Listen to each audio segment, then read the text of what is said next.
após Senhor.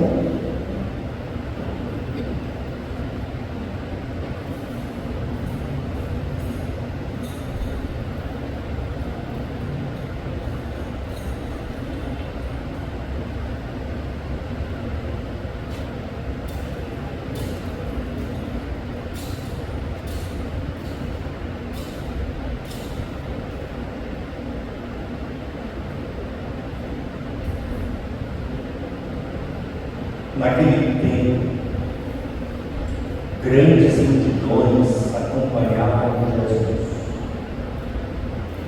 Voltando-se, ele lhes disse: se alguém vem a mim, mas não se desapega de seu pai e sua mãe, sua mulher e seus filhos, seus irmãos e suas irmãs, e até da sua própria vida, não pode ser meu discípulo. Quem não carrega sua cruz e não caminha atrás de mim, não pode ser meu discípulo. Com efeito, qual de vós, querendo construir uma torre, não se senta primeiro e calcula os gastos, para ver se tem o suficiente para terminar? Caso contrário, ele vai lançar o alicerce e não será capaz de acabar. E todos os que virem isso começaram a caçoar, dizendo: este homem começou a construir e não foi capaz de acabar. Porém, qual rei que ao sair para guerrear com o outro não se senta primeiro e examina bem se com 10.000 homens poderá enfrentar outro que marcha contra ele com 20.000? Se ele vê que não pode, enquanto o outro rei ainda está longe, envia mensageiros para negociar as condições de paz. Do mesmo modo, portanto, qualquer um de nós, se não renunciar a tudo que tem, não pode ser meu discípulo. Palavra da salvação. Glória a vós, Senhor.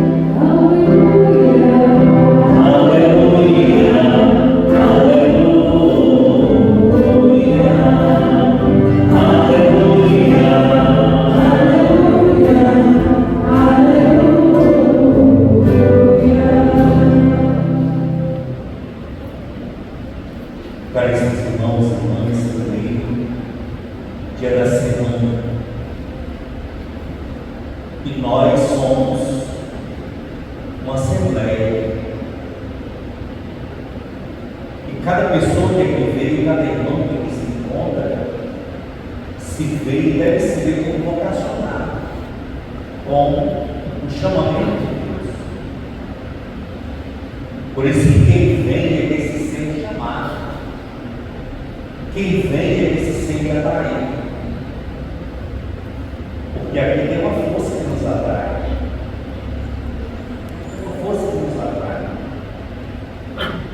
tem uma palavra que a gente ouve, ela é determinante para a semana que a gente começa, para a vida que a gente vive.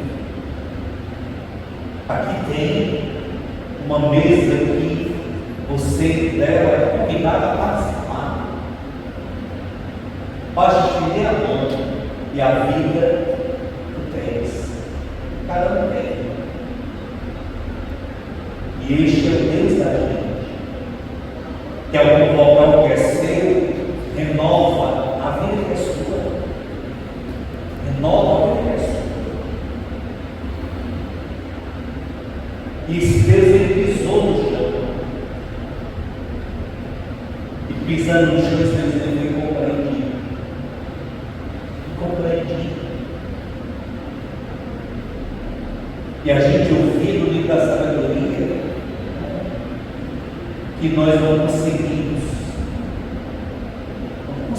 captar quais são os desígnios de Deus. Nós sabemos que há um projeto dele para a vida, mas não sabemos em que consiste.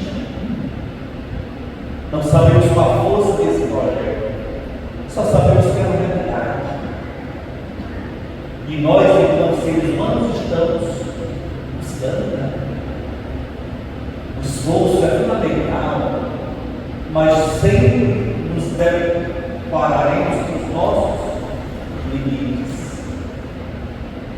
Porque nos perguntamos onde é que Deus mata? Por que é que o ímpio cresce? Por que é que a pessoa que faz mal, ela ainda está de pé? Por que tal doença? Por que o sofrimento? São situações que nós perguntamos e não encontramos ainda respostas. Mas Deus sabe. E a palavra chama atenção para isso. Não precisamos ter respostas para tudo. O que precisamos é acolher.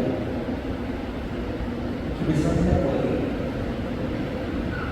E esse é o limite humano de querer, se pudesse prender Deus numa gaiola, e pudesse se colocar diante dele e começar a interrogar, assim o ser humano fazia. Mas o ser humano não consegue. Eu sei que a cada dor que ele precisa de qualquer coisa, a gente pode ver com o propósito de Deus. Uma doença que chega, às vezes sem merecer, mesmo merecendo, porque qual é o pecador que tem merecimento? Qual é o pecador que tem merecimento? Se a sua vida é um vergonha, uma situação não tão agradável, é assim que a palavra hoje coloca cada um no seu lugar. Cada um no seu lugar. E Jesus se vê com multidões, mover multidões. Mas ele quer saber das multidões se elas vão fazer a experiência mesmo possível. Serão capazes de abster-se, renunciar, desapegar-se. Porque o encontro que a gente tem semanalmente é com alguém completamente desapegado. A palavra de Deus está no meio dela. O que é que a palavra de Deus diz? Que a vida foi criada para a liberdade. Não para estar preso a ninguém, não para estar preso a algo ou uma situação, não. A vida foi feita para a liberdade. E eu ouvi, e eu desejo dele, que nós também, mesmo com laços temos com os outros, mesmo com laços sanguíneos, nós sejamos deles a tal ponto de não fazer com que esse laço nos prenda. Porque prender alguém traz sofrimento. Ficar preso a algo dói. Porque um dia esse algo a gente teve se soltará. Desse alguém um dia a gente largará e a gente vai sofrer. E é isso que acontece. Quando o ente querido da gente passa deste mundo, a gente sofre. A gente passa dias, meses, semanas, anos, sem tentar ainda superar o luto da ausência dentro dela. E é isso que o Senhor deseja. Quem quiser ser seu discípulo, vai ser seu. E o que nós perguntamos a cada Eucaristia, uma renúncia de vida. Uma renúncia. Esqueceu de si, por olhar para o outro. Esqueceu de si, em função do outro, voltando-se para o outro, tentando fazer com que o outro visse como caminho que o Pai do Céu indicou para que ele encontre a felicidade, para que ele encontre a realização da sua existência. E aqui estamos, irmãos e irmãs, fazendo esse esforço de comunidade que segue na sociedade, porque a experiência é essa. Nós somos uma comunidade que temos um mestre, que temos um chefe, nós seguimos este e dele é ressuscitado. Senhor da criação, aquele que a gente, na hora mais difícil, é quem a gente procura, é o refúgio da gente, é aquele que se esconde em determinado lugar, seja escuro ou claro, ou vai no meio da mata, e ele vai se chorar. Vou me refugiar dele, porque só ele entende. Só ele é capaz de sanar, porque aqui dentro passa algo. E assim nós respondemos: tu foste, Senhor, um refúgio para nós. E é isso que ele é. Não tentemos perder a cabeça da gente, querendo compreender o que acontece com a gente nessa situação perversa humana dentro do vida. Mas tentemos, com tudo isso difícil de entender, colocar diante daquele que tudo entende, diante daquele que nos ajudará a fazer a travessia, mesmo ela sendo difícil. Enfim, é o que cabe a cada um de nós. E o Senhor nos dá o livro para isso. Tem tantas dúvidas, né? Nós temos tantas perguntas. Eu mesmo me deparo com tanta pergunta. Por quê? Diante do chamado, por quê? Se conhecia os limites, se sabia das mistérias, por que chama? O que quer? Encontra a resposta. As perguntas ficam aí. O Senhor vai tentando responder a medida que o campo vai se ver. Quando alguém simplesmente se cala diante da pergunta do outro, alguém que faz com que você mesmo descubra no exercício da vida, no continuar no caminho. E essa é a tarefa da gente, e é o jeito de Deus trabalhar, é a sua pedagogia. Não dá tudo assim esmiuçado, tudo cortadinho como mãe, né? Vai dar para o menino, ela corta tudo em pedacinhos, para que o menino não se engasgue, para que ele coma tudo, né? Vai ser assim.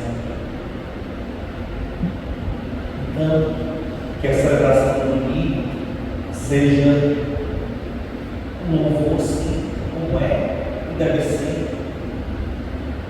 A gente vem a igreja para adorar, porque encontra, e ele é o sentido da vida. Ele é o sentido da vida. O domingo é o dia do sentido, é o dia da vida que a gente vem como cristão, se coloca diante da palavra, se coloca diante de uma mesa e logo mais um pão ali consagrado, logo depois se ofertará. A gente vive por isso, porque é a vida. E a gente quer viver. Mas se Deus a gente não consegue, se Ele a gente não consegue, é muito longe. Por isso que Ele questiona, dando dois exemplos para a multidão. Você vai construir uma torre, não senta, não calcula, para ver se tem condições de você construir. Começa o alicerce muito pertinho, para. Com casual de você dizer, começou, mas não terminou. Um rei que vai guerrear contra o outro, só tem 10 mil homens, o outro vem com 20. O que ele vai fazer? Antes do inimigo chegar, corre com mensageiros, vai negociar as condições de paz para que mais um estado maior. Mas o fim é que para sempre a gente tem que pensar uma dos vezes, viu? Pensar uma dos vezes para pensar nisso a gente tem condições. Porque muita gente para no meu caminho. E assim na igreja, quantos não ficaram só no batismo, não fizeram a sua experiência de confissão anual, não fazem? Quantos só ficam na primeira Eucaristia? E mesmo assim nem comungam, porque não tem a experiência de entender que Cristo é remédio. Eu sou doente, nós somos, precisamos do remédio. Quando ali não foram para a crise, nem crismados são, nem soldados de Cristo se tornaram, e quando se crismaram e não deram cabimento ao que receberam, estão aí paralisados, entenderam? E a gente vê para o mesmo caminho, né? Quando se juntam e não querem o sacramento do matrimônio, para o mesmo caminho. Por isso que antes de querer qualquer graça que é sacramento, tem que pensar: eu quero dar aos meus filhos o melhor, e o melhor como cristão está na recepção dos sacramentos. Eu vou motivá-los, porque eu tenho todos. Eu vou fazer com que sejam batizados, com que procurem a reconciliação constantemente, façam a sua comunhão e estejam em comunhão com Deus, se crismem para assumir o seu batismo, terem responsabilidades cristãs por si mesmos. Vou motivar para que o namoro santo eu veja, aconteça, ele desfrute, mas procure o sacramento do matrimônio. Quando for fazer uma viagem a conhecer, procure teu padre, ministro da gente, espiritual, pai, me dá unção. Eu vou fazer uma viagem longa, eu quero, como cristão, ser ungido, eu vou me hospitalizar, estou sentindo uma dor aqui, me dá unção. Então é isso que a gente não pode deixar, é a obra parada no meio do caminho. Tem que continuar. Às vezes você vê uma igreja uma vez na semana. Não, já foi domingo, mas domingo, não, domingo do Senhor, não tem outro canto. O primeiro canto é a igreja. O primeiro canto é botar o ouvido para ouvir. O primeiro canto é abrir os olhos para contemplar o mistério. Não tem isso, gente. A gente aprendeu. A catequese da gente nos deu elementos para isso. Nós temos um livro inspirador, nós temos orientações, mandamentos dados. Nós pertencemos a uma comunidade. A igreja tem 5 mandamentos. O primeiro deles é ouvir missas, dias de domingos, dias santos, dias de festa, devem ser falados. O catecismo diz que eu devo dar o meu dízimo segundo o costume. Enfim, é assim. Por isso que a gente deve calcular, não começar uma obra e deixá-la no meio do caminho. Não. Por mais difícil que tenha sido, por mais doloroso que seja, renunciar é forte. Desapegar do pai, da mãe, desapegar dos irmãos, desapegar de tudo que tem. Pedro, levanta a voz. Nós deixamos tudo. O que é que nós vamos ganhar? O que é que nós vamos ter troca? Tudo isso aí. E Jesus quisesse manter que tem deixado casa, pai, mãe, irmãos, irmãs, financeiros e principais, e não para a vida eterna. Ele sabe que o ser humano gosta de troca, né? Eu dou para dominar. É assim que muitas vezes nós estabelecemos a relação com Ele. Até que outro dia a gente vê um fato crucial, né? Fato crucial. Alguém que foi para uma guerra e conversou com o Senhor. Se eu vencer, o primeiro humano que aparecer diante de mim, eu vou sacrificar. Deus não queria sacrifícios humanos, como Deus não quer troca. Eu faço isso para me dar.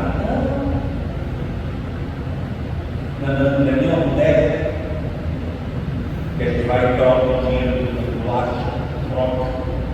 Tu me dá bolacha, não dá dinheiro, eu pago. Não é boneca, não é um comércio. E o que é que aconteceu? Deus deu a vitória que o homem pediu. Quero ver agora se ele vai ser capaz de cumprir o voto que ele fez. Porque muita gente faz voto e não cumpre. Às vezes eu disse para o padre, eu queria trocar o voto que eu fiz. Não consegui para ter uma ideia de joelho aberto. Consegui. Como o resto que eu fiz, conseguiu a graça, consegui. Por que você não faz? Foi o voto que você fez? Então, antes de fazer, senta, calcula se você é capaz ou não, para depois não vir querer que a igreja com você é fácil. Não, gente, tem que calcular. Não é brincadeira, não. Seguir não é para todo mundo, não. É o que aconteceu. Assim que ele chegou no lugar da igreja, a primeira pessoa que ele viu foi a filha. O primeiro nome que apareceu foi a filha. E não teve jeito. Teve que cumprir o voto. E sacrificou a própria filha. Isto é, a matou. Fez o voto, não assumir uma responsabilidade, seja de cumprimento. Então, assim acontece. Não calculou, teve para si um prejuízo, andou igual a pessoa sua querida. E assim é Deus. Por isso que ele diz para as multidões: não é só dizer Senhor, Senhor, não, é ouvir, cumprir. É ouvir, cumprir. É só dizer Senhor, Senhor, não. Então, essa palavra nos ajuda a nos perguntar se por Jesus nós somos capazes de renunciar a tudo. Eu sei que a gente pode dar uma resposta ao outro, talvez ainda não. Todo mundo vai ter. Porque todo dia eu peço perdão pelo pecado que eu cometi. Eu não renunciei a ele. Eu não renunciei. Ainda mais que é demasiado renunciado. Se o pequeno está sempre diante de mim, eu não consigo renunciar um aparelho que me leva a uma página da internet que me leva a pegar contra a castidade. Estou ainda preparado. Estou ainda pronto para anunciar pai, mãe, irmão, irmã, de colocar em primeiro lugar, acima de tudo, cruz, Senhor. Porque tu és a razão do meu filho. Não é papai e mamãe, não. É pai e mãe, não. É o Senhor que é a razão do meu filho. Quanto mais. E essa que seja a nossa primeira resposta. Ainda não. Aí o Senhor diz: não, você quer? Fica com multidão e aglomerando, ouvindo, quem sabe da tua parte haverá decisão, mas não uma decisão pela emoção, pelo momento. Você pode corresponder depois quando às vezes começa a régua. E há muita gente que toma decisão precipitada, toma decisão pelo coração. Tem que ter razão. Tem que ter razão. E assim é a vida. Se a gente for só pelo coração, a gente está com os nada, a gente sofre, se decepciona.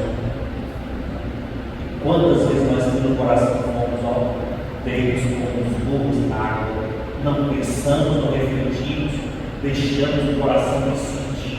Nem sempre o coração decide do jeito que é coração. Por isso que tem que ter a junção. Mente de coração. O coração sempre vai se refletir, porque as consequências elas vêm mais cedo ou mais tarde. Mais cedo ou mais tarde. Com minhas forças, com minha alma, de todo o coração, viverei só para te amar, amar-te, amar-te, amar-te e dar a vida só por ti. E assim fez Jesus.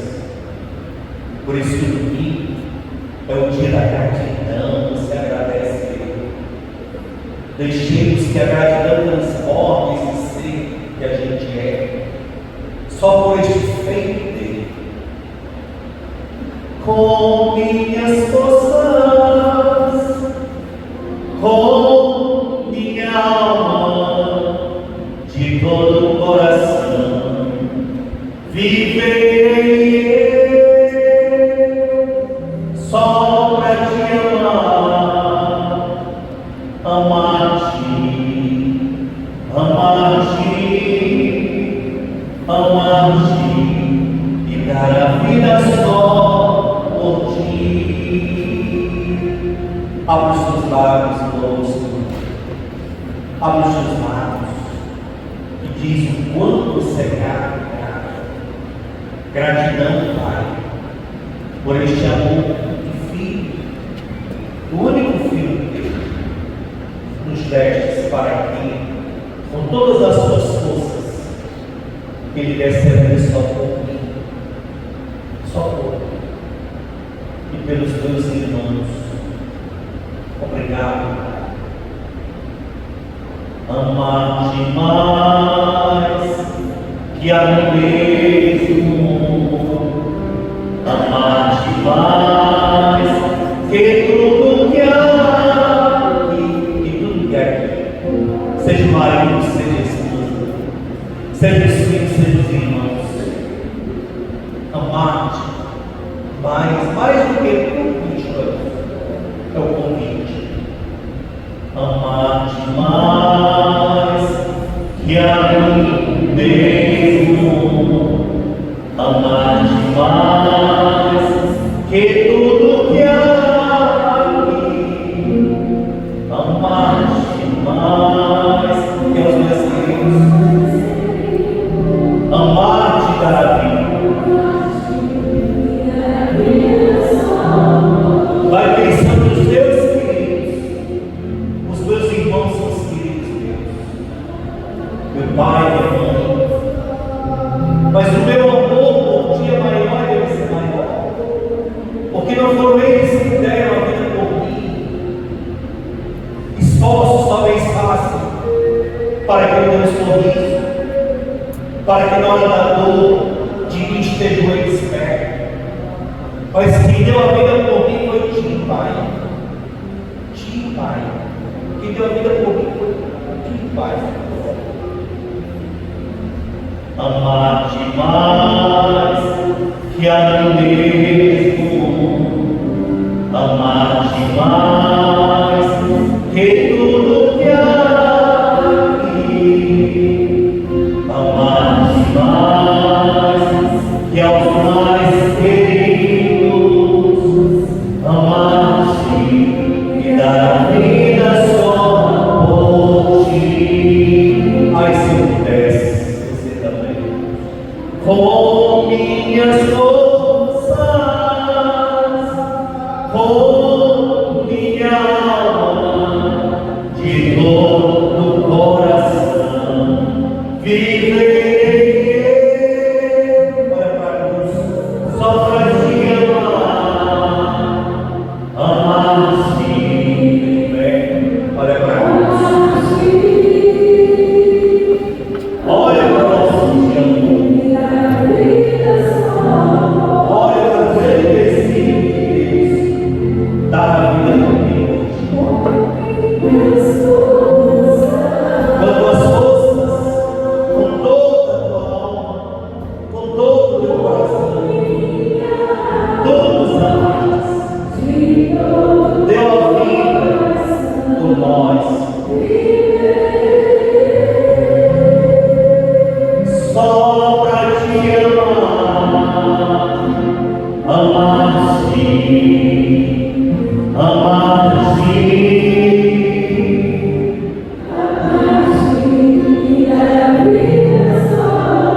só as vozes das mulheres, só as vozes das mulheres, como as vozes.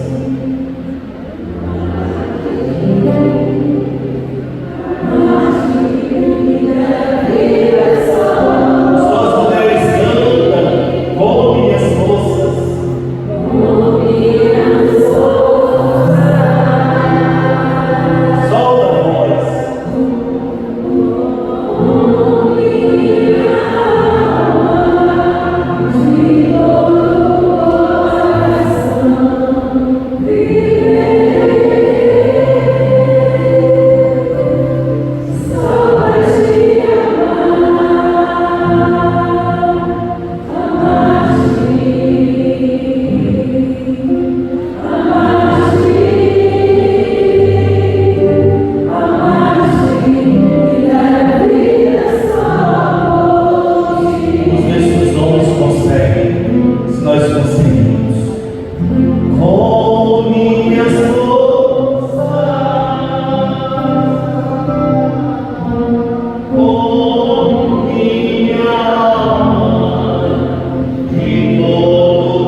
Cristo aqui. A vida de ti, tudo que poderia ganhar, mas investe no bem maior. Investe no bem maior. É no Senhor assim, o divino esposo. A gente pode dizer, como igreja, nós temos um divino esposo. Na alegria, na tristeza, na saúde e na doença. Ama e respeita. E assim será todos os dias, até o fim. Creio em Deus Pai Todo-Poderoso, Criador do céu e da terra, e em Jesus Cristo, Senhor, Filho nosso, que foi concebido pelo poder do Espírito Santo, nasceu da Virgem Maria, padeceu sobre nossos lares, foi crucificado, morto, sepultado, desceu aos santos mortos, ressuscitou ao terceiro dia, subiu aos céus, está sentado à direita de Deus Pai Todo-Poderoso, de onde é de julgar os vivos e mortos. Creio no Espírito Santo, na Santa Igreja Católica, na comunhão dos santos, na remissão dos pecados, na ressurreição da carne, na vida eterna.